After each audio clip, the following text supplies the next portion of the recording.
प्यारी बेटी तू जिदियों पड़ी है, क्या तेरी नेमी से भावर पड़ी है, क्यों जिद पड़ी है?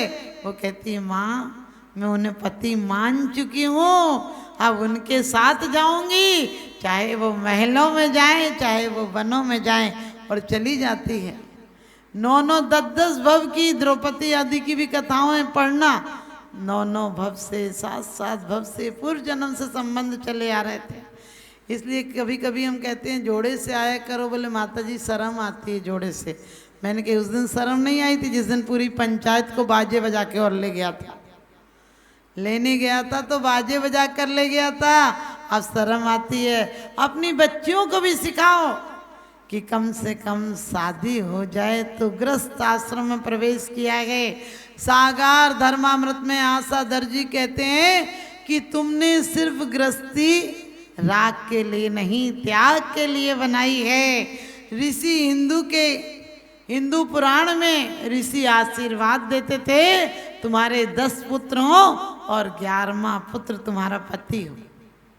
इसका बहुत बड़ा लॉजिक था कि 11वां पुत्र पति हो, इसका मतलब 10 पुत्र होने के बाद धीरे धीरे एक पति के साथ रहते हुए तुम्हारी वासनाएं हीन हो जाए और तुम्हारी साधना प्रवीण हो जाए, साधना बलवती हो जाए और तुम उसके साथ रहो, लेकिन इतना पवित्र प्रेम हो जैसे बेटे के साथ होता है। बेटे का हित चाहती हो ऐसे रहो। ध्यान रखना, हमारे यहाँ सागर धर्मामृत में आज सदर जी कहते हैं कि ससुर के सामने अकड़ मत जा, ससुर के पैरों में पड़ जा। कि अकेले रहकर मैं मकान ऑफिस बना सकता था लेकिन घर नहीं बना सकता था, क्योंकि घर तो वो है जहाँ 4 दान होते हैं, जहाँ शुद्ध गृहिणी औषधि शास्त्र अभय आहारा अच्छे से दवाइयाँ तैयार करे। आपको पता पहले हमारी महिलाएं दवाइयों की ज़रूरत नहीं पड़ती थी। आज भी हम लोग महाराष्ट्र गए एक बार, तो किसी के पेट में दर्द था, मैंने कहा दिखाना है, बोली 2 दिन बाद भिजवा देंगे। मैंने कहा क्यों, इतना बड़ा 500 घर की जैन समाज है, आपके इतने बड़े स्कूल कॉलेज चलते हैं, ये जिला है, यहाँ डॉक्टर नहीं? कहने लगे हमारे यहाँ डॉक्टर नहीं। हमने कहा मतलब कोई बीमार नहीं पड़ता है? कहने लगे हम लोग बीमार नहीं पड़ते हैं। हमने कही ऐसी क्या बात है भाई, बीमार तो पड़ ही जाते होंगे। तो उन्होंने बहुत अच्छी बात कही कि आप लोगों का खान पान शुद्ध नहीं हो। हम ब्रह्मचारिणी थे उस समय की बात है। बोली आप लोग रोटी में घी खा लेते हो, इतना खा खा के कोई मेहनत नहीं करते हो, हम लोग तो कोई बीमार ही नहीं पड़ता। हमने कि कभी तो कुछ होता होगा। कहने लगी हमारे घर में हम चीनी रखते हैं, शक्कर को वो शीशियों में रखते हैं और जेठ की धूप में 40 दिन बाहर रखते हैं धूप में। बोले हमारे हमको पता है कि कौन सी चीनी एक ढक्कन देनी है। यदि बुखार आ जाएगा तो कोई हरे रंग की, पीले रंग की, लाल रंग की कांच की शीशियाँ आती थी ना पहले, उनका शीशा का रंग भी कांच का लाल काला पीला पहले होता था ना, जो बर्फ वाले के यहाँ रहते, वैसी शीशियों में। वो कहने लगे हम तो एक तो बीमार नहीं पड़ते, कभी पड़े तो हम 1 चम्मच चीनी में ठीक हो जाते हैं। क्यों नहीं? क्योंकि आज भी उनकी रसोइयाँ मिट्टी की हैं। बिल्कुल सत्य घटना बता दूं, हम ब्रह्मचारिणी थे तो कारंजा की बात है। मैं गई, मैंने उनसे बोला कि अम्मा जी गैस पे कुछ बनाना है, तो वो मुझसे ऐसी हो गई जैसे मैं गैस नहीं, गुनाह नाम ले लिया। बोली गैस का खिलाओगी क्या, गैस कोई छूता है कि? हम तो छूते नहीं। बहुत चिल्लाने लगी। हमने सोचा ये अम्मी ऐसे बड़ी आदमी होगी तो नहीं होगा इसके घर में, ये चिल्ला रही बूढ़ी हुई औरत है। हम 3-4 घर में गए, किसी के हमने गैस और कुकर का नाम ले लिया, वो तो उलझ के हम पर उल्टी पड़ गई। मैंने सोचा अजीब औरत है। फिर मैं आ गई, मैंने कि कोई के घर पर नहीं है, मैं नहीं कर पा रही काम। लेकिन उसी पहली औरत के यहाँ रुई वालों के हार हुआ। जब उसके यहाँ हार हुआ तो मेरी तो आंखें चौंधिया गई। मैंने कहा इतनी बर्तन, कम से कम 50-60 किलो चांदी के बर्तन थे उनके यहाँ। परांस से लेके सारे ही बर्तन उनके यहाँ चांदी के थे। मैंने उनकी बहू बहुत अच्छा नेचर था, मैंने कि तुम्हारी अम्मा जी इतनी चिल्ला रही थी, तुम्हारे घर गैस नहीं है, कुछ नहीं है, और मुझे तो भाभी लग रहा था आपका घर बिल्कुल ही सादा है, पत्थर, वो लाल पत्थर जो देसी वाला होता है बहुत पुराने ज़माने में। वो पत्थर था और एक दीवान था अकेले उनके यहाँ, उस पर कुछ नहीं बिछा हुआ था। तो मैंने कही मिट्टी का वो कड़ी वाला घर था, तो मैंने कही मैं तो सोच रही थी, बोली नहीं हम लोग बनवाते नहीं, सीमेंट में तो टेंशन होती है इसलिए नहीं बनाते, हम लेंटर का घर नहीं डलवाएंगे। और बोली हमारे घरों में चांदी के बर्तन, हमारे यहाँ दहेज तो चलता नहीं, तो हमारे यहाँ पूजन के बर्तन मिलते हैं, पूजन में भगोना भी मिलता है, परात मिलती है, बड़ी बड़ी थालियाँ मिलती हैं, कटोरियाँ मिलती हैं, सब चीज़ हमारे यहाँ। चांदी का बर्तन ही दे सकते हैं हम लोगों के और कुछ नहीं दे सकते हैं। लड़की को एक जोड़ी कपड़े के अलावा दूसरी चीज़ नहीं दे सकते हैं। बोली सिर्फ जो कपड़ा पहनकर बेटी को विदा करते हैं वो ही दे सकते हैं, और बाकी बोले हमारे यहाँ कुछ नहीं देते, हम देते हैं तो सोने के भगवान देते हैं। और बोले हमारे घर घर चैत्यालय हैं। आप देखिए, मैंने उनका कहने का मतलब था कि हम घी नहीं खाते हैं रोटियों पर, हम घी शुद्ध निकालते हैं घर पर। हमारे हर घर में गाय भैंसे हैं, हमारे घर पर मिट्टी का चबूतरे पर ही खाना बनता है, और हम लोग घी रोटी पर नहीं खाते हैं, हम भगवान के लिए नैवेद्य चढ़ाते हैं। और वास्तव में वहाँ 85 साल की औरतें भी ऐसी होती हैं, यहाँ 25 साल की भी नहीं होंगी, और ज्ञान बहुत है वहाँ। तो आपको क्यों कहा कि हम प्रेम से परमात्मा के लिए चढ़ाएं? आज हम लोग क्यों बीमार हैं? आप परिवार के लिए, घर के लिए दुनिया का खर्च होता है, मंदिर के लिए आप बिल्कुल उदासी भाव है। कहाँ से पहला काम देव पूजा, और पहला क्या है सुख, निरोगी काया। आज काया निरोगी नहीं रही। तो आप लोग भी ध्यान रखना, यह अर्घ कियो निज हेत तुमको अर्पता। हम जल की धारा 3 क्यों देते हैं? कभी आपसे कोई पूछे जन्म जरा मृत्यु विनाशना, इतना तो लिखा ही है किताब में, ही बता दोगे।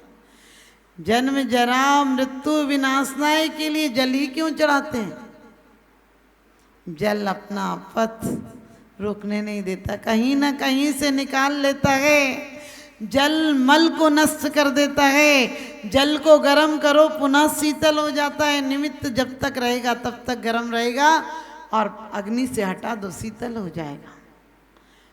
जल प्यास बुझाता है, जल शुद्धिकरण करता है। परमात्मा मेरा जीवन भी ऐसा हो, आगे आगे जल जैसी जैसी मरी पर्यायें हो, वैसे वैसे मेरे अंतःकरण में शुद्धि आ जाए, मेरे पथ में कोई भी अवरोध नहीं बन पाए, मैं अपना रास्ता निकाल लूं।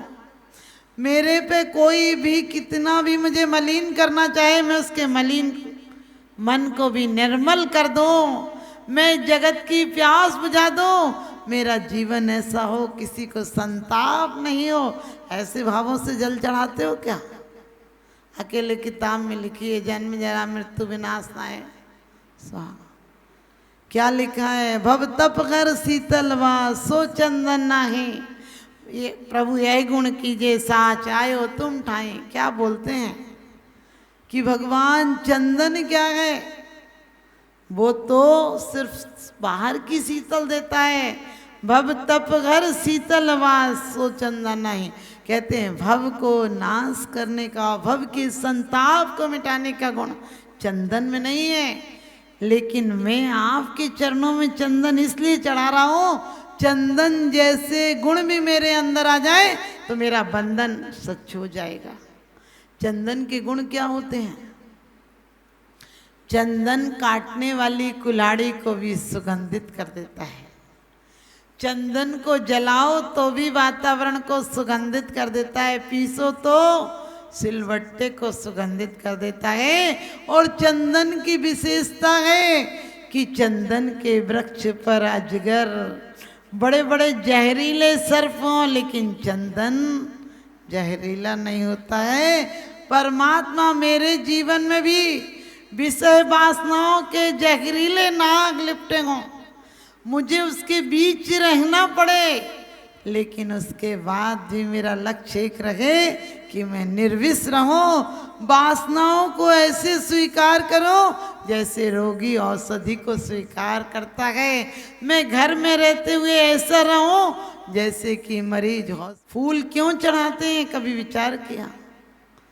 आपका समय हो गया है, क्योंकि कहते हैं दीपक की भांति जलता है कोई कोई, दीपक की भांति जलता है कोई कोई, फूलों की भांति खिलता है कोई कोई। आदर्शों की बात तो सब लोग करते हैं, लेकिन आदर्शों के मार्ग पर चलता है कोई कोई। आदर्शों के मार्ग पर चलता है कोई कोई। हमें आदर्शों के मार्ग पर चलना है। ये इतनी बसंत, इतनी आषाढ़ आई और चली गई। एक दिन ऐसी आषाढ़ भी आएगी जिस दिन हम नहीं रहेंगे। एक दिन जीवन का पतझड़ आएगा, जब इस धर्मशाला से हमारा, इस धर्मशाला से नहीं, दुनिया की धर्मशाला से दाना पानी उठ जाएगा। और सच बता दें, लोग साधु की कसम खा लेते हैं। बोले माता जी आपकी कसम नहीं, क्यों खाती हो? बोले आपके आगे पीछे कोई नहीं। अपन देखो अधिकांश ना भगवान की कसम खा लेते हैं कि भगवान को तो मरना नहीं, उनकी कसम खा लो। लेकिन वास्तव में भगवान से ये एक प्रार्थना करते हैं कि परमात्मा इस बार खाली नहीं जाऊंगा। इतने जन्म मौत के आगोश में गए, इतने जन्म हमने मौत में बिताए हैं, आपकी जन्म मौत में नहीं, मौत को महोत्सव बनाकर जाएंगे। ये हमारा पुरुषार्थ होगा। हम राग से आए थे लेकिन वैराग्य में जाएंगे। अपने घर में भी आप लोग कहते माता जी घर में माहौल कैसे बन सकता है? अरे बनाओ। तुमने जहाँ मिट्टी के घर थे वहाँ पक्के घर बना लिए ना, छोटे मकान थे बड़े कर लिए ना, गलियों में थे बड़े कॉलोनियों में पहुंच गए ना। लेकिन दिल को भी बड़ी कॉलोनी बनाओ ना।